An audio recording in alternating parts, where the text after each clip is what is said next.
పవిత్ర అనే అమ్మాయి కాస్త పొట్టిగాను సరదాగా మాట్లాడేస్తే జోవియల్‌గా ఉంటది. ఈ మధ్యన 'జబర్దస్త్‌లో' బాగా పాపులర్ అయింది. ఈ మధ్యన ఆడపిల్లలు బాగా సక్సెస్ అవుతున్నారు కదా! ఫైమా ఇట్లాంటోళ్ళు. అట్లాగా సక్సెస్ అయినటువంటి అమ్మాయి అనుకోకుండా కార్ యాక్సిడెంట్‌కి గురైందంట.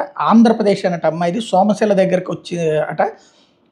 ఎన్నికల్లో ఓటేయడానికి వచ్చింది. 11 తారీఖున సొంత ఊళ్ళో ఓటు వేసేందుకు వెళ్తూ ఉండగా ప్రమాదం జరిగింది. స్వల్ప గాయాలతో బయటపడింది. వేగంగా వెళ్తున్న కారు అదుపు తప్పి రోడ్డు పక్కనే ఉన్న పొదల్లోకి దూసుకెళ్లిందట. కారు ముందు టైర్ ఊడిపడిపోవడంతో పాటు పలు భాగాలు దెబ్బతిన్నాయి. ప్రమాదం జరిగిన తీరుని గుర్తు చేసుకుంటూ తాజాగా ఎమోషనల్ వీడియో ఒకటి షేర్ చేసింది.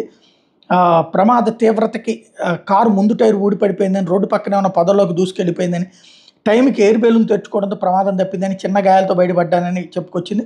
అయితే కష్టపడి కొనుక్కున్నటువంటి కారు ఈ సందర్భంలో పాడైపోయిందంటూ ఆవేదన వ్యక్తం చేసింది. ఇట్లాంటి ఎంతోమంది ఇక్కడికి వచ్చి వెళ్ళినటువంటి వాళ్ళు ఇప్పుడు స్పష్టంగా కనబడుతూ ఉన్నారనమాట.